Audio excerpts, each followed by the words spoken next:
Hi, everybody. Welcome back to Chatty Cathy's Place. My name is Kathy, and today I'm going to be reviewing the 90 Day Fiance Season 8, Episode 8.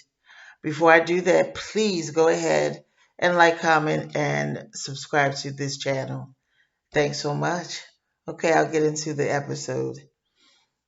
Julia wakes up. Brandon goes to work, his parents go to work, and she gets out there and feeds the animal, and she's cleaning up the poop, and she has poop on her face, and she is done with it. And I get it, because none of that would work for me either. Um, and they knew that she was a city girl. They knew that she wasn't used to getting up early because the entire family has known her for a period of time, excuse me, and they know what her lifestyle was like in Russia. However, they want to make her into a indentured servant. She's not getting paid. Um, and she did not sign up for it. The parents knew that Brandon had not told her that one, they were staying with his parents, and two, that she would be a farmhand. I don't think that audience knew that she was going to be a farmhand until she became a farmhand. Well, she said on this episode, that is it. It's over. She is yelling at the animals to shut up. She calls her father, who, by the way, she has a good relationship, and she discuss things. She respects his opinion, and she goes in and she calls Brandon at work. And he's like, can we talk about this later? No, I want to talk about it now. And I liked her aggression with that. And so she's telling him that she hates the job. She hates it there in America. And I think that's a shock to a lot of Americans because our heads are so big with the idea that we live in the best place on earth, where not everybody wants to up take up their lives and move to another continent where they know no one. Not everybody wants to do that, and I think it shocks a lot of Americans. Even if people live in conditions that are deplorable to us, that is their home, so they're used to it, and it's not that bad to them. So that being said, Julia tells him that she is tired of it. She hates the farm life. She hates that they don't get to spend much time together unless they're sneaking. She is super unhappy, and he's kind of giving her, pat on the back. Yeah, we'll talk about it. We'll get it together. No, Brandon, now. I'm like, go girl, do that. And she's saying time is up. Either we move or I go back to Russia. Not tomorrow, not the day after tomorrow. I will do this today. And she's sitting there. Um, it was it was problematic to me, and it wasn't me because she had poop on her face, little splatters of it. And it bothered me terribly that she went into her bedroom with those poopy clothing, with the poopy clothing, and she sat on the bed, lay back on the bed. I'm like, oh my God, she has poop on, But that's my own little issue. Let's not dwell on it, okay? So at any rate, he knows it. He tries to placate her. She's not having it. She says, "I don't think you love me." I don't see how I could possibly think you love me because you put me in this situation, knowing that this is not something I was going to love. He's like, "What's the problem with taking care of some cute animals?" Well, to Brandon and his parents, they must be cute little animals, but to the rest of the world, they may not be. And it's funny that he can't see that the rest of the world doesn't want to work on a farm. All right, so let's go on to Stephanie and Ryan. Now, this is a disturbing situation because Stephanie has put out some stuff on Instagram that normally I accept a woman's statement of sexual deviance done to her. But this time it's a little questionable because she showed no signs of it um, while she was on the screen. And I want to say a couple of things about Stephanie. I think she's a problematic person. She is jealous of Ryan. Understandably, she's 52, he's 27. No reason why she should feel secure. He's in another continent, right? Well, he's in another continent. And there's no reason why she should feel comfortable with that because he's a young man. Um, He's at his sexual prime. She has not seen him for 10 months. She's going crazy. She's ridiculous. She's buying him is really clear. She starts packing because the borders have been opened. So she starts packing. And most of the things in her suitcase are gifts for Ryan. She said he never asked for those things, but Stephanie is spending a lot of money on this dude. She's paying his salary. She's taking care of his entire family, and I guess the prices in Belize are much less than what they are in the United States because she says it's $1,800 a month, and even though that's not a lot in comparison to what our salaries and needs and wants would be, it's still a lot. That's all I'm gonna say about that. Now, I think that Stephanie has given us a different depiction of a an older woman um, who is interested in a young man. We have seen what's that woman's name? Lisa, who went over to Nigeria and acted a complete fool. We know of Angela, who went over to Nigeria and acted a complete fool, although better than Lisa, still a complete fool. Um, and now we have a different depiction. We have Stephanie and Ryan. And when Stephanie gets to Belize, she's really, she's so happy to see him. He's a little reluctant to anything, right? And I noticed that because I know what it looks like when you're super happy to see someone that you love and haven't seen for a long time. So again, I want to say that she's packing a bunch of stuff, and I guess her stuff is going to be in another suitcase. She has all these watches. She said that one of them is $3,000, made out of snake. Oh, he's going to look so good in this. And she has underwear. She has shoes. She has flip flops. She has sneakers. She has shirts. She has watches. Like she has a do rag type thing, colorful kind of situation that she's going to put on him. So while she complains, um, she still is shattering him with gifts. So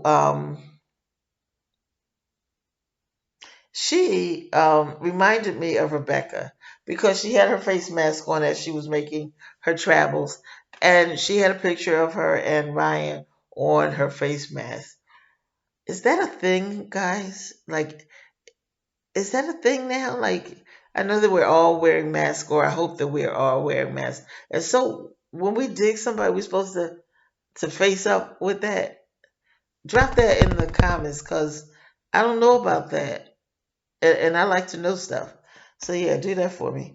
So she arrives in Belize, and she's both, and both of them are really super excited. He has like some flowers and stuff for her, and she not likes, she loves the villa that they're staying in, and she unpacks gifts. Like, he puts the suitcase on the bed, which I know is a pet peeve of only I, but that suitcase has been in dirty. I can't. But she, at any rate, he puts the suitcase on the bed and she starts to unpack, and it's stuff all for him. So he said that she knows what kind of stuff he likes, and he is appreciative, but he said he'd rather have the money. But he didn't say that to Stephanie. Okay, so he took all of the gifts happily. And I get that, because if you're not doing well financially and people are giving you things, while you may like the things and appreciate the things, when you don't have money, the most important thing is getting some money, right? So I got what he was saying on that.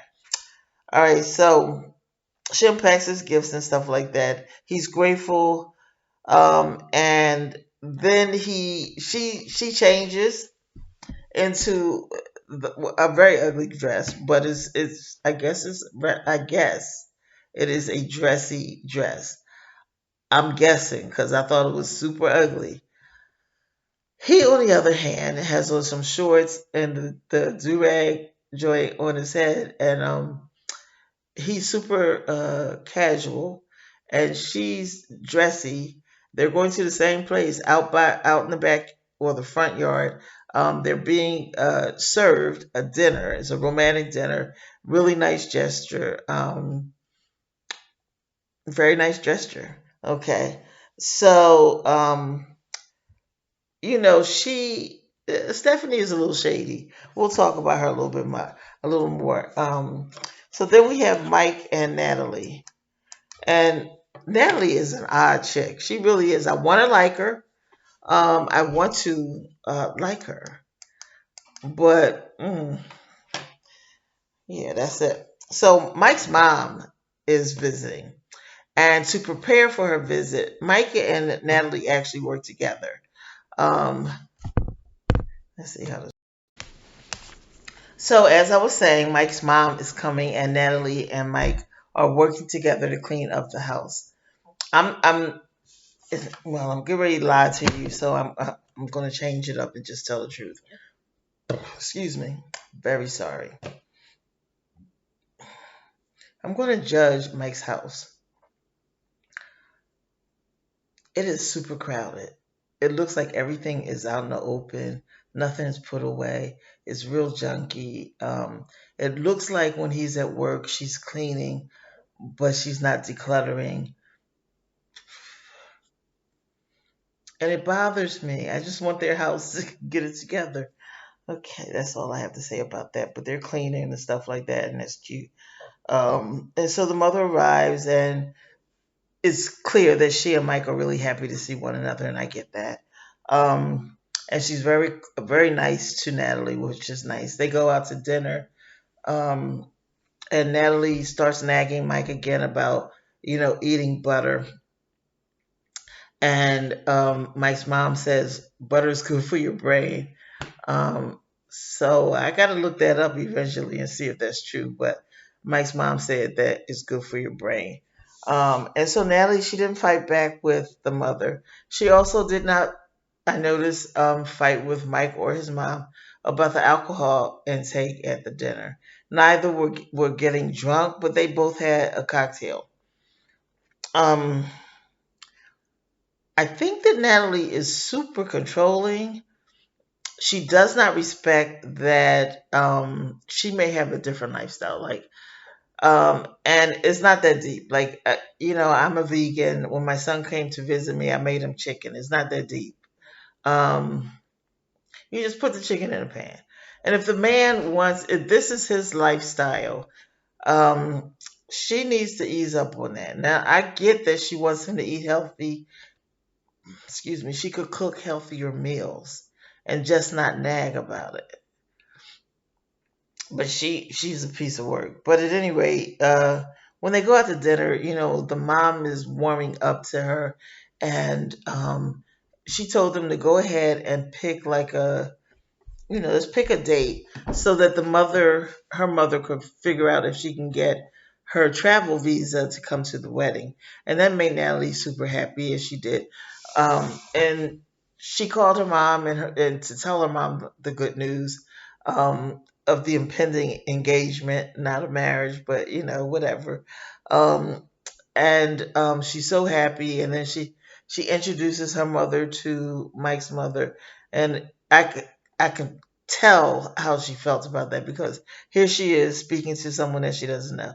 And when people say, "Here, say something to so and so," it's really uncomfortable. I don't know why people do that. You put everybody on the spot, but people do it, and it is what it is. So the mother, gave them some very sage advice about not willingly hurting one another. Um, and just basically, she didn't say grow up, but basically, that's what her comments could, excuse me, could boil down to. They just need to grow up. All right. Mhm. All right, I think that's it. Hmm. That's it for this episode. I will be back in like 2 minutes to get into the next episode. Super, super, super apologetic is what I am, because I haven't been on in about a week. I wasn't feeling well, and I always take time to take care of myself. So that's that. So now I'm trying to play catch up. Sorry. See you in a few.